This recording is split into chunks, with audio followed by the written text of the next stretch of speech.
ప్రార్థించుకున్నాను. కృపాకృతజ్ఞ తండ్రి, ప్రేమ తెచ్చుకోక దేవా, వందనాలు, స్తుతి స్తోత్రం నాయన. పరిశుద్ధాత్మ దేవాగ్ని దేవుడిగా, రాజుగా, దేవా దేవుడిగా మీరున్నందుకు వందనాలు చెల్లించుకుంటున్నాను. ఉదయ కాలం నుంచి ఇంతవరకు మీరు అక్కడ చోట్ల మమ్మల్ని అందరినీ భద్రపరచవేసానికి వందనాలు. ప్రతి ఆరోగ్యం, ఆయుష్ మాకు తీసుకొచ్చావు ప్రభా. అయ్యా దినమంతా చేసిన మేలను బట్టి మీకు స్తోత్రం వందనాలు. మేము చేసిన తప్పులను కూడా మరొకసారి మీరు రక్తంతో కడిగి శుద్ధి చేయండి ప్రభా. పరిశుద్ధాత్మ దేవా మీకు వందనాలు ప్రభా. నాయన ప్రభా, దైవజనులు వాక్యం చెప్తుండగా ప్రభా, అయ్యా మీరే నాయన ప్రభా, అయ్యా జ్ఞానం దయచేయండి, అభిషేకంతో నింపండి తండ్రి, మీకు స్తోత్రం. అయ్యా మీకు వందనాలు. మా సంఘాన్ని, సహవాసాన్ని, బిడ్డలందరినీ దీవించారు, మీ కృపలో భద్రపరచండి. వాక్యం ఎంతమంది బిడ్డలైతే అయ్యా వింటున్నారో ప్రభా, ప్రతి హృదయాన్ని మీరు తెరవమని అడుగుతున్నాం తండ్రి.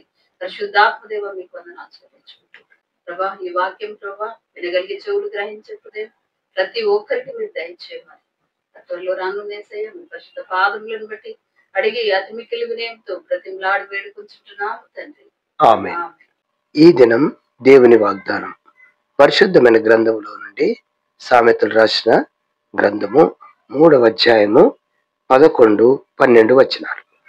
నా కుమారుడా, యెహోవా శిక్షను తృణీకరింపవద్దు, ఆయన గద్దింపునకు విసుకవద్దు.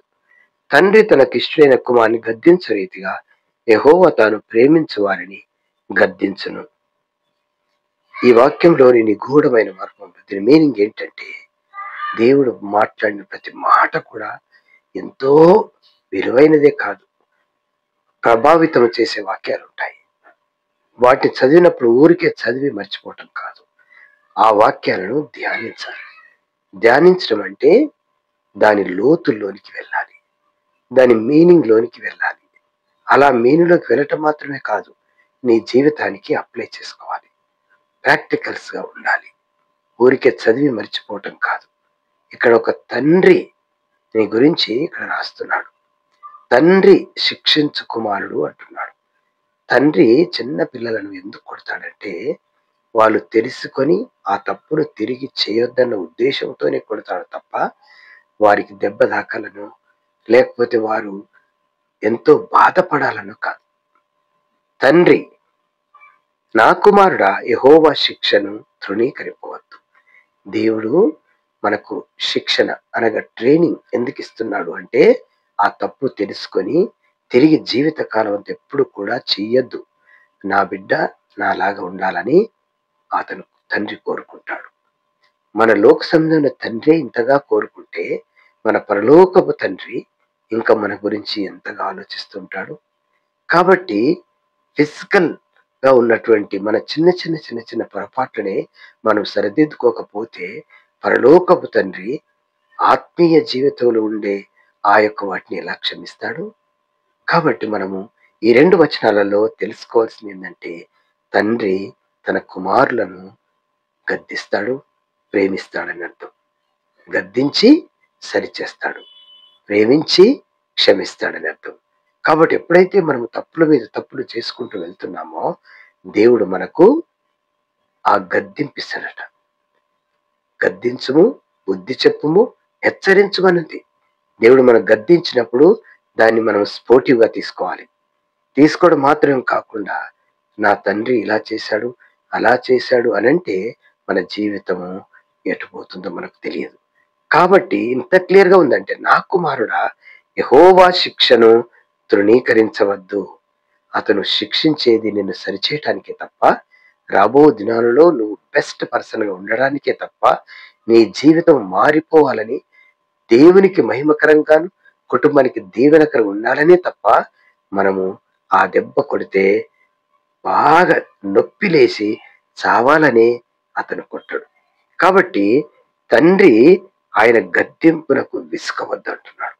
గద్దింపులుంటాయి, దెబ్బలుంటాయి. కాబట్టి ఇటువంటివన్నీ వస్తుంటే మనల్ని సరిచేస్తుండని మనం తీసుకోవాలి.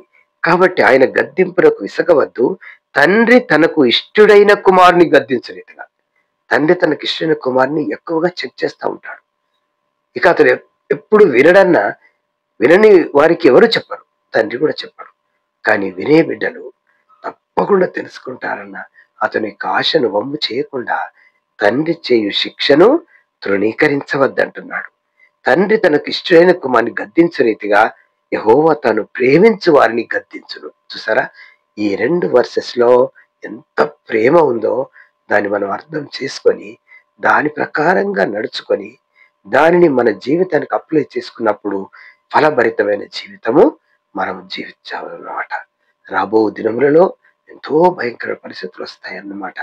వాటిని సరిచేసుకుంటూ తప్పించుకుంటూ జీవితాన్ని మనం దీన్ని కొనసాగించుకున్నట్లయితే ఏదో ఒక రోజు మన డెస్టినేషన్ హెవెన్ అన్నమాట. కాబట్టి పరలోకానికి సిద్ధపాటు కలుగుతామన్నమాట. మన కుటుంబంతో పాటు అనేకులను పరలోకానికి సిద్ధపాటు చేస్తామని దీని యొక్క ముఖ్యమైన ఉద్దేశం. దేవుడి వాక్యం దీవించును గాక. ప్రేమ నమ్మకమైన తండ్రి, తండ్రి విషయము కుమారుని ఎడల తండ్రికి ఎటువంటి ఇష్టం ఉందో ఇక్కడ చెప్పబడింది. కాబట్టి తండ్రికి ఎంత ఇష్టమో పిల్లలు బాగుపడటం ఎంతో ఇష్టము. కాబట్టి అందుకే తండ్రి శిక్షిస్తున్నాడు, క్షమిస్తున్నాడు. వాళ్ళందరికీ కూడా దేవుడు శిక్షిస్తున్నాడు, క్షమిస్తున్నాడు.